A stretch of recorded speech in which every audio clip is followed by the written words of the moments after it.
A paz do Senhor, meus irmãos, é um prazer estar novamente através deste canal no YouTube para que nós possamos aprender um pouco mais da Palavra de Deus.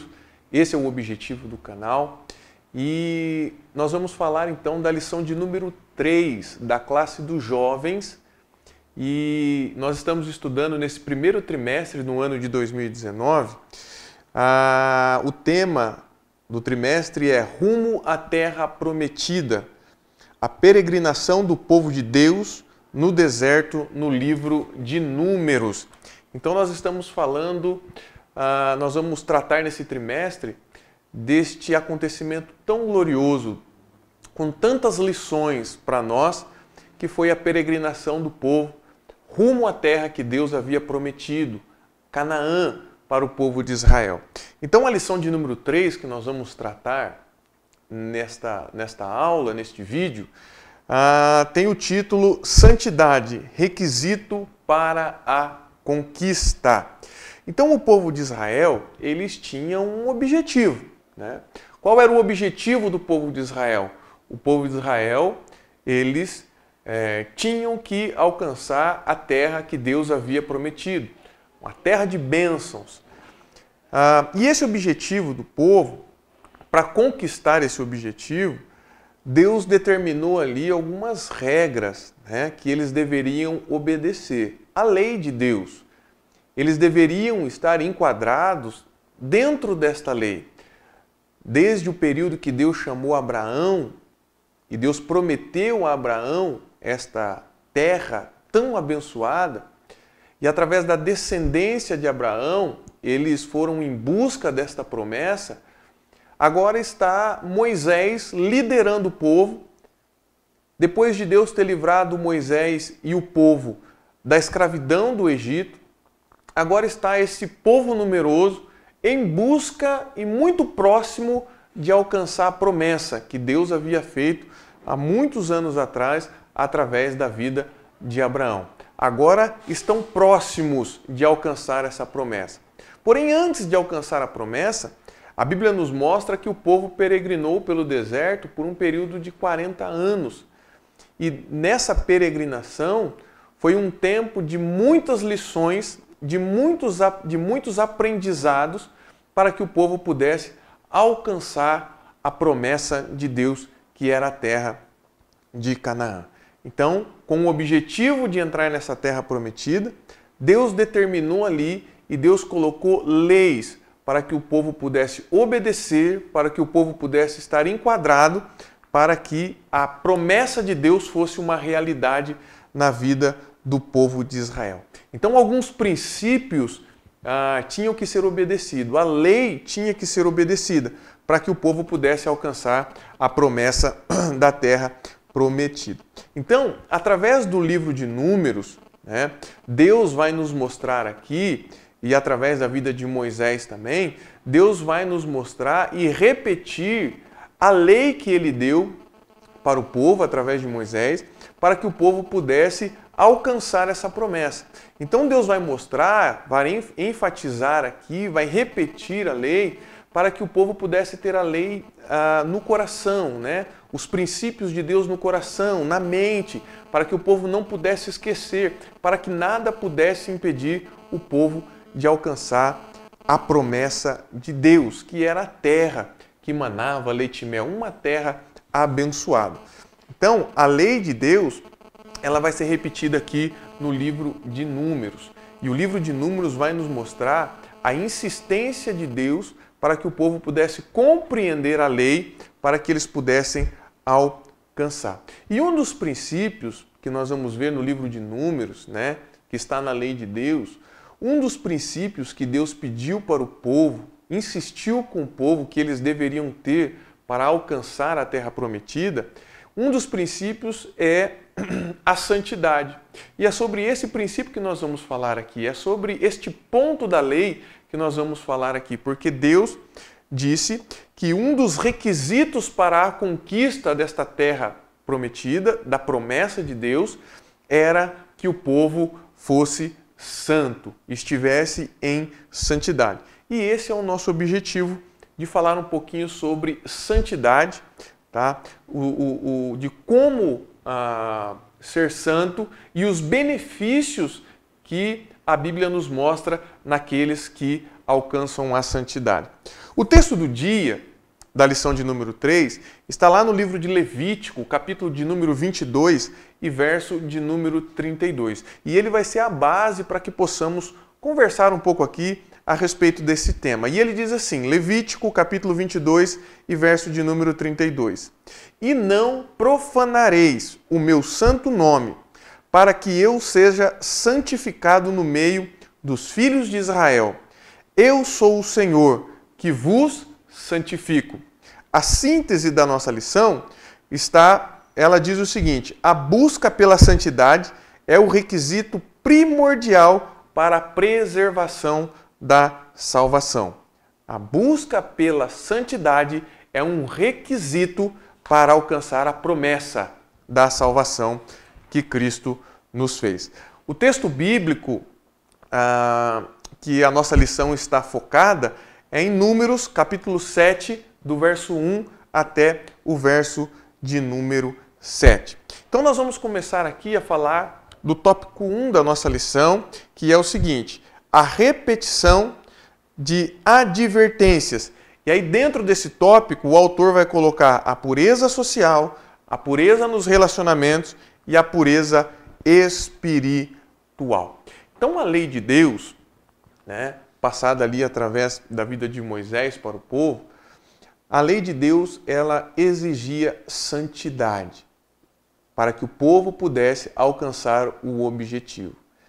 Então a santidade ela é a pureza, O significado da palavra santidade é pureza, é uma qualidade de quem é puro, de quem é límpido, é algo que não tem misturas, tá? É algo que é puro. Então uma pessoa, quando nós falamos em santidade, nós temos que entender que a pessoa ela foi separada e ao ser separada ela não pode mais ser contaminada com aquilo que a contaminava. Isso é santidade.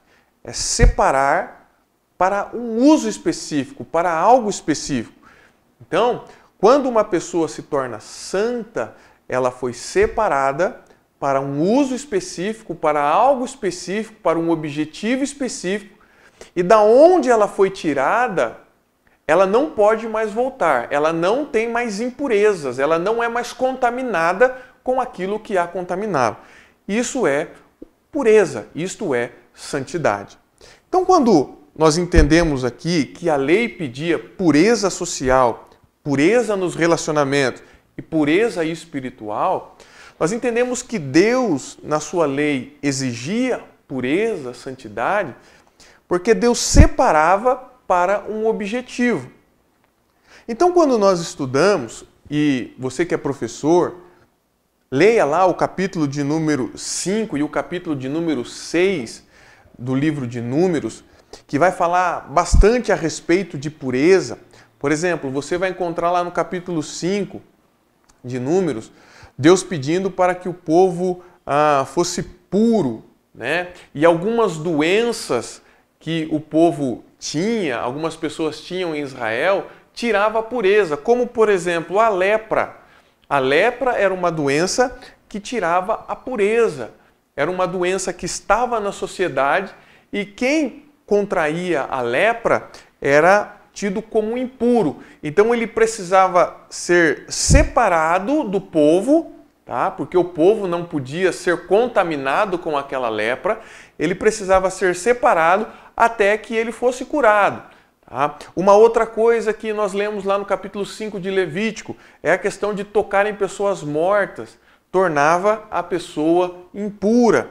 Uma outra coisa era mulheres que tinham fluxo de sangue, É também um período onde a pessoa era tida como impura. Então algumas coisas que Deus colocou ali na lei, mostrava que se o povo contraísse esse tipo de doença ou estivesse passando por um período como o fluxo de sangue, era algo que contaminava essa pessoa e ele não podia viver na sociedade, não podia estar junto com os outros, misturado com os outros, porque isso poderia contaminar as outras pessoas. Então esse princípio que Deus deixou, é claro que Deus não era alguém que excluía pessoas, né? Que queria tirar pessoas do convívio simplesmente por causa... Não, Deus estava pensando aqui em uma pureza social, para que as pessoas pudessem, através dessa pureza social, mostrar o cuidado de Deus. Se alguém tivesse em uma situação que era considerado impuro,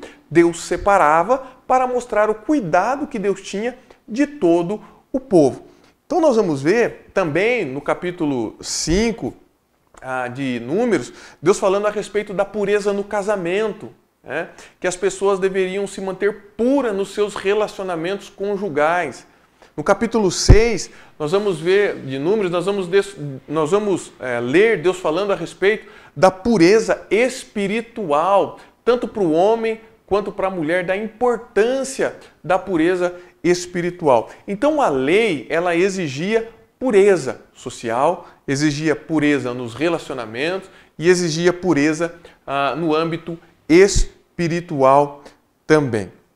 Então, quando nós pensamos nisso e nós trazemos esta lição para a nossa vida hoje, para a vida da igreja, é claro que nós não estamos debaixo mais da lei de Moisés, mas alguns princípios da lei, eles permanecem até hoje.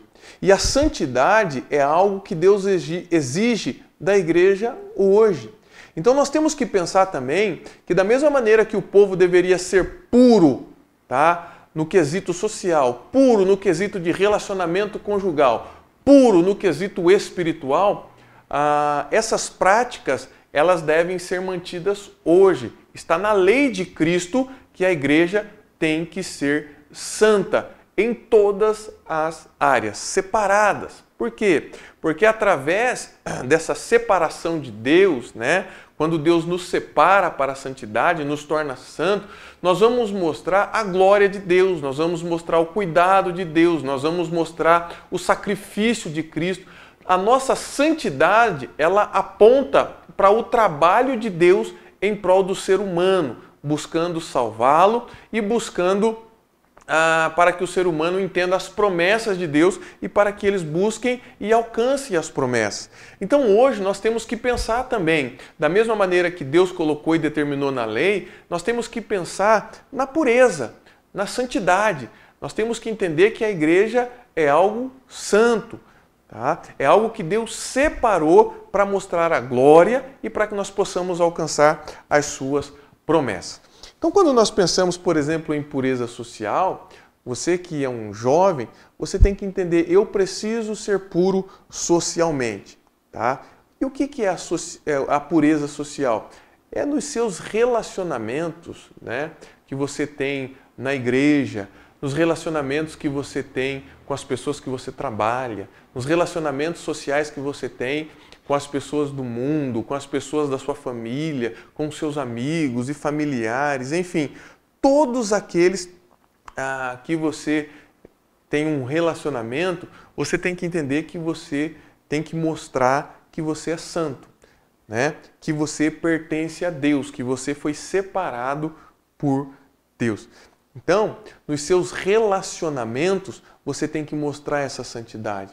Da mesma maneira que você se relaciona com os seus irmãos da igreja e os irmãos olham para você e vê a santidade de Deus na sua vida, vê que você foi separado por Deus, da mesma maneira os seus amigos de escola, os seus amigos de faculdade, eles têm que olhar para você e entender que você é santo, que você é diferente, que você não é como os outros, que aquilo que torna o mundo impuro não atinge você. Então, em todos os seus relacionamentos sociais, em todos os seus tratos sociais, você tem que mostrar que você é puro, que Deus te separou, que a graça de Deus te alcançou, que a tua vida foi separada para servir a Cristo. Nos seus relacionamentos, por exemplo, você que é jovem e namora, você que é jovem e é noivo, você que é jovem e é casado, através do seu relacionamento, você tem que mostrar que você é santo. Quando a Bíblia fala que nós devemos ter um leito sem mácula, nós temos que entender, para aqueles que são casados, é óbvio eu estou falando aqui, que o leito sem mácula, ele fala daquele leito aonde não tem nenhum tipo de impureza, não é só impureza sexual, mas é nenhum tipo de impureza, que não tem nenhum tipo de segredo entre você e sua esposa, nenhum tipo de coisa que pode atrapalhar o seu relacionamento, que pode desconfigurar o seu relacionamento de acordo com a configuração que Deus colocou para a sua igreja. Então, um leito sem mácula é um leito onde ninguém tem nada para esconder de ninguém. Tá? É um leito puro, é um leito de verdade, de sinceridade.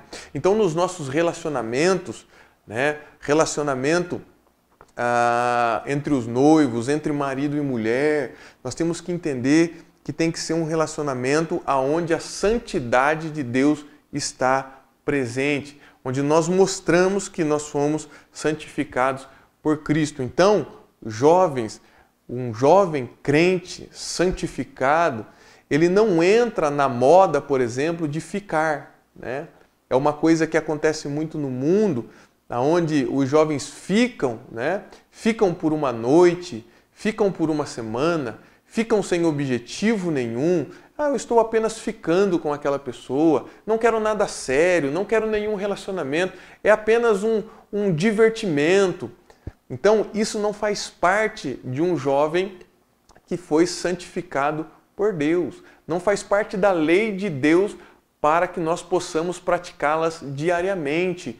Isso não faz parte do nosso dia a dia. O ficar é para os impuros. O ficar é para aqueles que ainda não receberam a graça, a salvação. Isso não faz parte da lei de Cristo para as nossas vidas. Então isso não pode estar dentro da igreja, isso não pode estar nos relacionamentos dos jovens, né? O ficar sem compromisso, o beijar por apenas beijar, o abraçar por apenas abraçar, isso não faz parte da igreja, isso não pertence à igreja. Um jovem, ele inicia um relacionamento já pensando que aquilo é algo de Deus para a vida dele e que aquilo vai se tornar um casamento e aquilo que vai se tornar uma coisa para toda a vida. Então ele não começa um relacionamento achando que aquilo é momentâneo, que aquilo é apenas um divertimento. Não.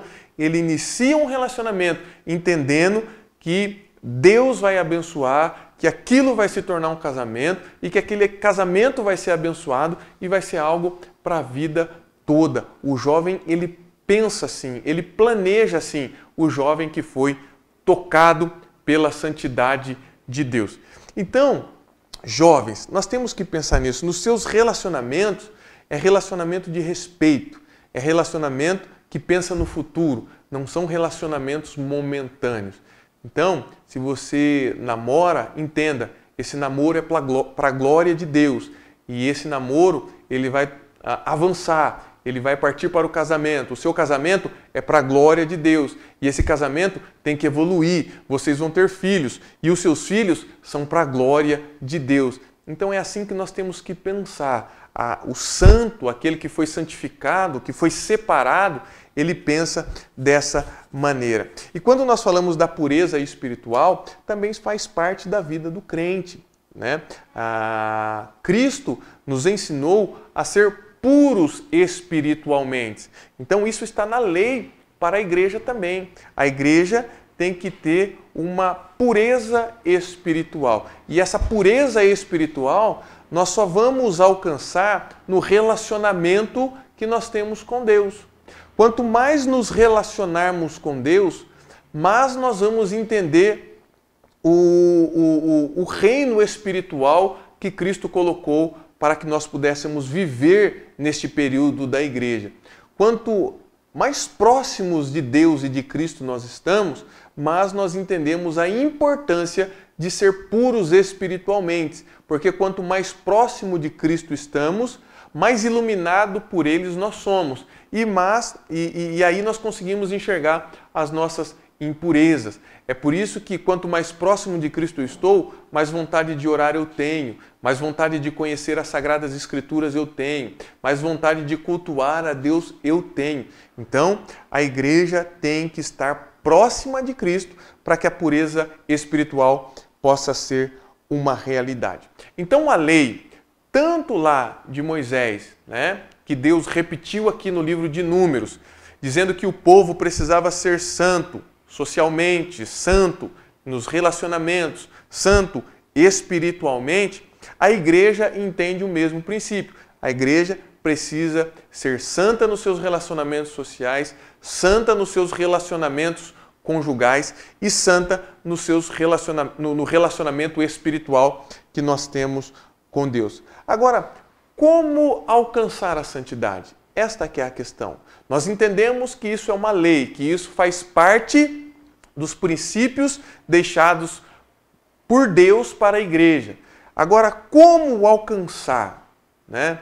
Como nos tornar santo? Que é lei, nós sabemos. Agora, como alcançar? Como buscar esse objetivo para que nós possamos alcançar a promessa da salvação? Assim como o povo de Israel precisava ser santo para alcançar a promessa da terra prometida, nosso objetivo é também entender que nós precisamos ser santos para alcançar também a terra prometida, a salvação que há em Cristo Jesus. Aí nós vamos para o tópico 2 da nossa lição, que é o caminho da consagração. E eu quero falar um pouquinho, né? Dentro do tópico 2 nós vamos estudar as bênçãos de Deus, a bem-aventurança do doar e a obediência no chamado. E aí, professor, leia o capítulo de número 7 e o capítulo de número 8 de Números, que vai englobar esse tópico de número 2. O nosso texto áureo, ele é muito importante, o texto do dia, aliás, ele é muito importante para que possamos compreender esse tópico de número 2. Porque ele diz assim, olha, Levítico 22 e 32. E não profanareis o meu santo nome, para que eu seja santificado no meio dos filhos de Israel. Eu sou o Senhor que vos santifico. Então Deus faz um pedido aqui para o povo. Qual é o pedido que Deus faz? Tá? O pedido que Deus faz é para que o nome dele não seja profanado. Tá? Então, o tópico 2, nós estamos falando de como alcançar a santificação, como ser santo. Então, Deus faz um pedido aqui em Levítico 22 e 32. Não profanar o nome santo de Deus. Tá? E o que é profanar? Profanar é desrespeitar, profanar é ofender, profanar é afrontar. Então, tudo isso é profanar. Então, quando Deus pede assim, olha, não profaneis o meu santo nome. Então, não afronte, não desrespeite, né? Não ofenda. E como nós podemos, meus irmãos, profanar o nome de Deus, ofender, desrespeitar, afrontar o nome de Deus? Como que isso é possível? Quando nós não cumprimos a lei. Tá? Então Deus deixou a sua palavra e a sua palavra ela serve de lei. É claro que através da minha atitude, né, através do que eu faço na minha vida, não é que Deus vai deixar de ser santo por causa dos meus erros, dos meus pecados. Deus ele é santo independente das minhas atitudes. Deus ele continua e sempre será santo e sempre foi santo independente das minhas escolhas, daquilo que eu decido fazer. Mas a Bíblia diz que nós não profanar o nome santo de Deus. E como nós profanamos o nome santo de Deus? É claro que a santidade de Deus é inalterada, mas através das minhas atitudes eu posso profanar o nome de Deus, ofender o nome de Deus, desrespeitar o nome de Deus, afrontar o nome de Deus. É quando eu deixo de cumprir a sua palavra. É quando eu deixo de obedecer a sua palavra. Então a nossa obediência à lei, que é a palavra de Deus, que é a Bíblia Sagrada, a nossa obediência à palavra de Deus, ela glorifica o nome de Deus. Ela demonstra o tamanho do Deus que nós servimos. Então, quando nós obedecemos a palavra de Deus, eu estou glorificando o seu nome. Eu estou mostrando a grandeza que há em Deus, para que as pessoas possam enxergar o tamanho do Deus que eu sirvo. tá? Quanto mais eu obedeço a palavra de Deus, mais eu estou demonstrando a santidade do Deus que eu sirvo. Então, quando eu desrespeito, ou seja, quando o pecado se torna uma realidade na minha vida, quando eu afronto, quando eu desobedeço a palavra de Deus, eu estou profanando o nome de Deus. Eu estou deixando de mostrar a santidade de Deus. Mas olha que interessante, nós aprendemos no tópico 1 que a santidade é lei.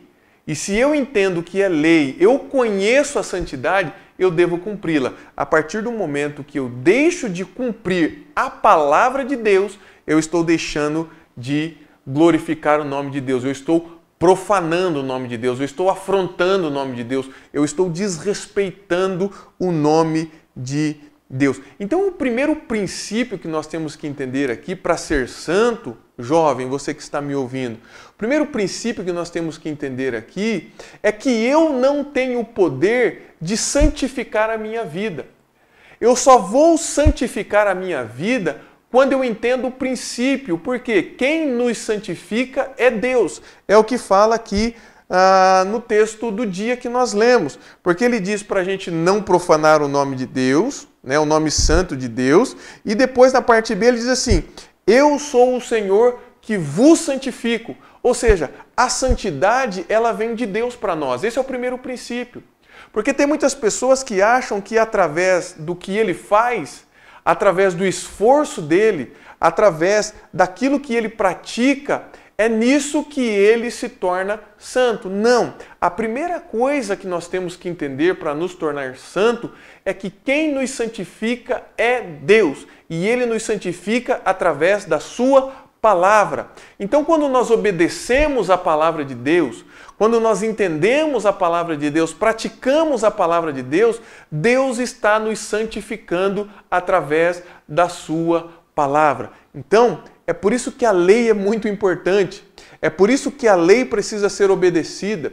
É por isso que a lei precisa estar no nosso coração. É por isso que a Bíblia tem que ser o nosso livro de regra e de prática.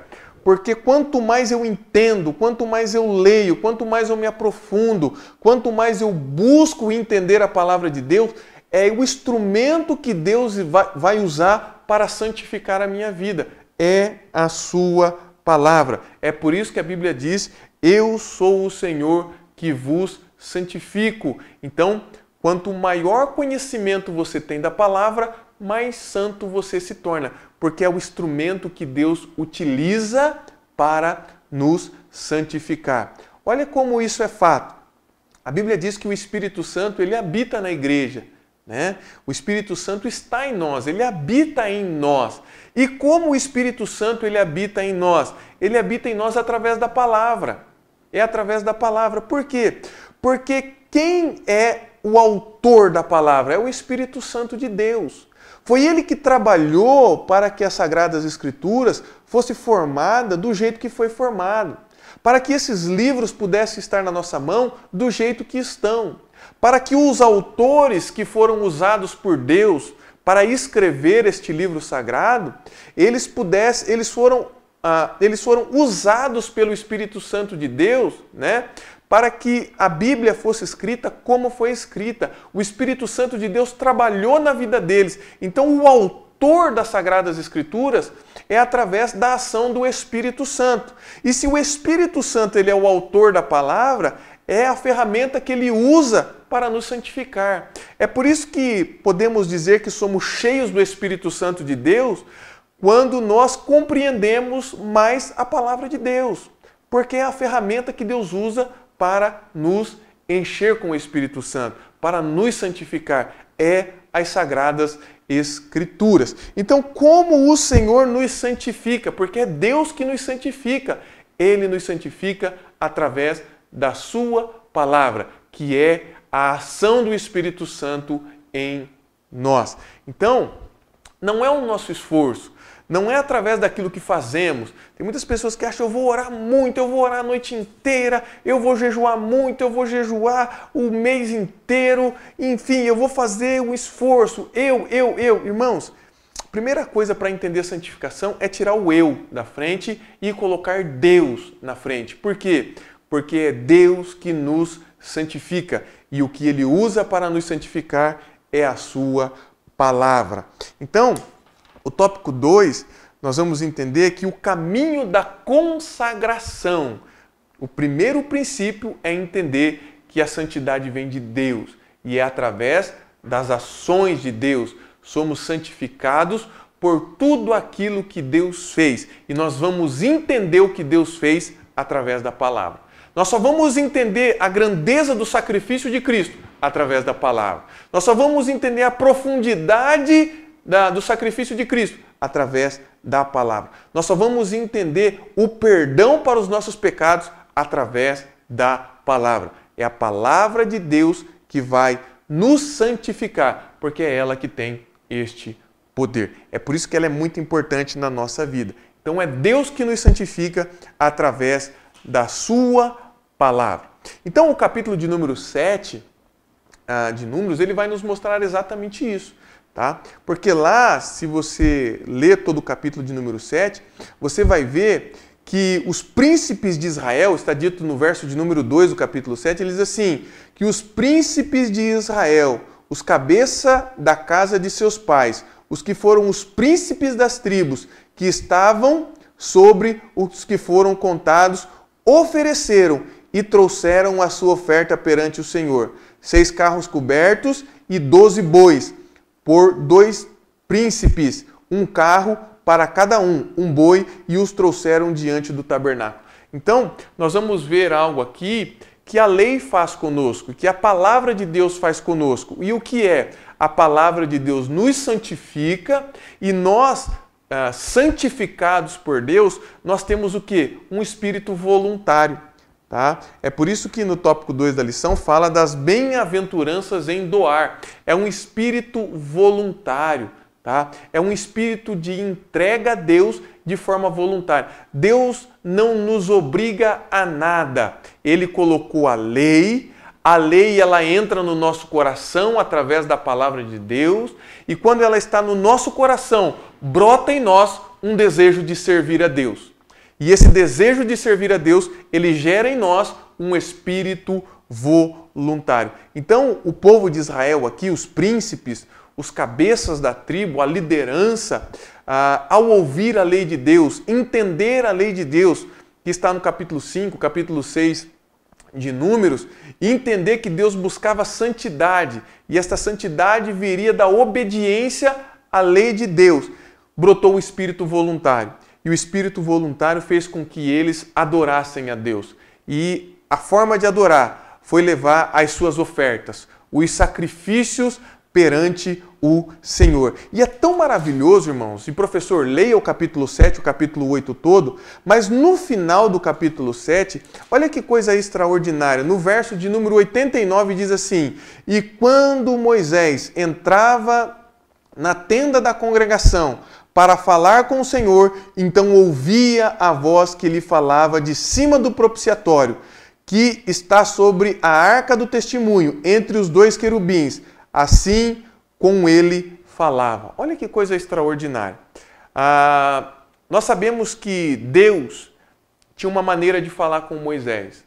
Então, o tabernáculo que estava lá no Santo dos Santos, né? Aliás, o propiciatório que estava lá no Santo dos Santos, né? A Arca da Aliança que estava lá. Moisés entrava lá e Deus falava com Moisés, porque em cima da tampa do propiciatório tinha 2 querubins, um virado de frente para o outro, e Deus, ele se apresentava entre os querubins para falar com Moisés. Mas é tão interessante a gente observar isso, porque quando nós vemos um espírito voluntário do povo de Israel aqui em levar a oferta, em adorar a Deus através do sacrifício, o que nós vamos enxergar? Nós vamos ver Deus, através do espírito voluntário do povo de Israel, nós vamos ver Deus falando com Moisés para que Moisés pudesse falar com o povo. Irmãos, então nós aprendemos um princípio aqui para nós hoje muito glorioso. Você que é jovem e quer falar com Deus, quer ter um relacionamento com Deus, quer ter comunhão com Deus, quer ouvir a voz de Deus, Nós aprendemos o princípio aqui. Qual é o princípio? Entender a lei de Deus, colocar no coração. A lei de Deus vai brotar um espírito voluntário em nós. Nós vamos servir a Deus, porque ninguém nos obriga a servir a Deus. Você, jovem, não está na igreja porque teu pai manda. Você, jovem, não está na igreja porque o teu pastor manda. Você não está na igreja porque aqui os seus amigos estão aqui. Você está na igreja porque há dentro de você uma ação do Espírito Santo através da palavra de Deus para que você entenda a lei de Deus e ao entender a lei de Deus você quer adorá-lo, entregar suas ofertas, entregar o seu sacrifício. Então você vem na casa do Senhor para adorá-lo e através dessa adoração, o que vai acontecer? Deus vai falar com você. Quando o povo de Israel entregou a sua oferta, um espírito voluntário, a Bíblia diz que Moisés entrou através lá do Santo dos Santos, na Arca da Aliança, entre os querubins, Deus estava ali no meio, falando com Moisés, para que Moisés pudesse falar com o povo. Hoje nós não precisamos dessa dinâmica mais. A Bíblia diz que o véu que separava, o véu que tornava o lugar santo do santo um lugar único, somente para os sacerdotes entrarem, para Moisés entrar, esse véu ele foi rasgado. Hoje nós temos livre acesso à presença de Deus. Nós temos livre acesso ao Santo dos Santos. Então você pode entrar na presença de Deus hoje. Para quê? Para conversar com Deus. Mas para isso, toda essa sequência precisa ser uma realidade. Você tem que entender a lei através da Bíblia Sagrada. Essa lei tem que entrar no teu coração através do Espírito Santo de Deus que faz isso. E através do Espírito Santo de Deus você se torna santo, brota em você um espírito voluntário e esse espírito voluntário vai fazer você oferecer sacrifícios de servo a Deus. E aí, meu irmão, você vai ter comunhão e relacionamento com Deus e você vai ouvir a voz de Deus. Amém? O tópico de número 3, que fala da comunhão no deserto, ele diz assim, os filhos de Israel, o início aqui do tópico de número 3, o ponto 1 diz tempo de comunhão. Ele diz assim, os filhos de Israel estavam no deserto de Sinai. O censo já havia sido feito e o lugar de cada tribo no acampamento já havia sido determinado. Então eles foram lembrados a respeito de algumas leis e Arão e os levitas foram consagrados. Agora o Todo-Poderoso deseja abençoá-los e cultivar a comunhão com eles. O capítulo de número 9 do livro de Números mostra uma nova etapa no relacionamento do povo com Deus. Para marcar esse tempo, Deus ordena, no dia 14 deste mês, pela tarde, e seu tempo determinado a celebrareis, segundo todos os seus estatutos e segundo todos os seus ritos, a celebrareis. O capítulo de número 9 ele é muito interessante, de Números, por quê? Porque nós vamos ver Deus determinando celebrações, festas, momentos de alegria, momentos para festejarem. Por que isso é importante para que nós possamos concluir esta linha de pensamento? Porque quando a lei de Deus está no nosso coração, nós entendemos a lei de Deus, o Espírito Santo trabalha para que nós possamos compreendê-la, nos santifica para que possamos ter condições de cumpri-la, amém? E aí nós nos apresentamos diante de Deus para ter comunhão com Ele e ouvir a voz dEle. Amém? O que acontece, irmãos? Nós o adoramos e este ato de adoração, ele se torna momentos de alegria, porque nós compreendemos que com Deus nós vamos alcançar a promessa. Então, pode festejar.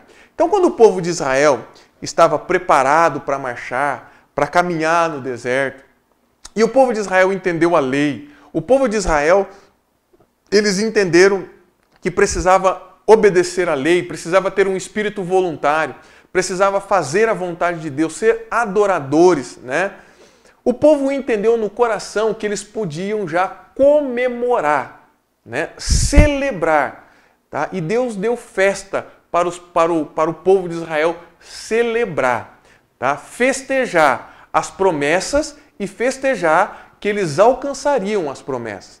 Então o capítulo de número 9 ele vai mostrar isso. Deus pedindo para o povo celebrar a festa, celebrar a Páscoa e celebrar muitas outras situações. Então o que nós aprendemos aqui, o princípio que nós aprendemos, meus irmãos, é que nós vamos ter condições de celebrar com Deus. Quando nós cumprirmos toda essa sequência que eu falei aqui, não tem como, meus irmãos, a festa vai estar no teu coração. Tá? Você vai ter a certeza de estar vivendo os milagres de Deus e você vai ter a certeza de alcançar a realidade das promessas de Deus. Então, é muito maravilhoso nós sabermos, por exemplo, que o povo de Israel celebrava a Páscoa, porque ao celebrar a Páscoa, eles estavam dizendo que alcançariam a promessa de Deus, porque a Páscoa ela representava a libertação do povo da escravidão para alcançar um novo tempo, para alcançar a promessa que Deus havia feito para Abraão. Nós hoje temos a Santa Ceia, e a Santa Ceia o que ela representa? A Santa Ceia, ela representa todo o sacrifício de Cristo para nos libertar do pecado e para que possamos alcançar a promessa da salvação. Tanto é que a Santa Ceia e as suas ordenanças, nós entendemos que devemos cumpri-la e fazê-la até que Ele venha. Olha a importância da Santa Ceia. É um momento que a igreja tem para celebrar, para festejar tudo aquilo que Deus fez por nós. Nós fomos alcançados por sua lei. O Espírito Santo trabalhou para que a lei estivesse no nosso coração. A lei no nosso coração gerou em nós um espírito de adoração voluntário. Ninguém nos obriga a servir a Deus. Servimos porque entendemos e queremos alcançar a promessa. Então, quando nós compreendemos tudo isso, pode celebrar, pode ter alegria e nada pode roubar a nossa alegria. Doença nenhuma, relacionamento nenhum, problema social nenhum, dificuldade nenhuma. O mundo pode estar de cabeça para baixo, mas se nós entendemos a promessa de Deus, nós vivemos as celebrações, a alegria que há naqueles que entendem que um dia vão alcançar a promessa. Já vivem a promessa como uma realidade. Amém? Então, professor, que você possa usar esta linha de raciocínio, tá? Que ela possa te ajudar, que você possa acrescentar, é claro, aqui só são algumas ideias, alguns princípios para que você possa utilizar na sua aula. Fiquei muito feliz de poder, de alguma maneira, ter ajudado e abençoado através desta lição. Então, que você use essa lição de número 3 para que os jovens entendam o poder que há em Cristo Jesus, mas principalmente a importância de ser santo. E a santidade nós vamos alcançar através da palavra de Deus. É o primeiro princípio para que possamos entender a santidade que há em Cristo Jesus. Que Cristo possa abençoar, que Cristo possa nos ajudar e, se Deus quiser, estaremos juntos numa próxima oportunidade. Deus abençoe a todos e tenham uma excelente aula da Escola Bíblica Dominical.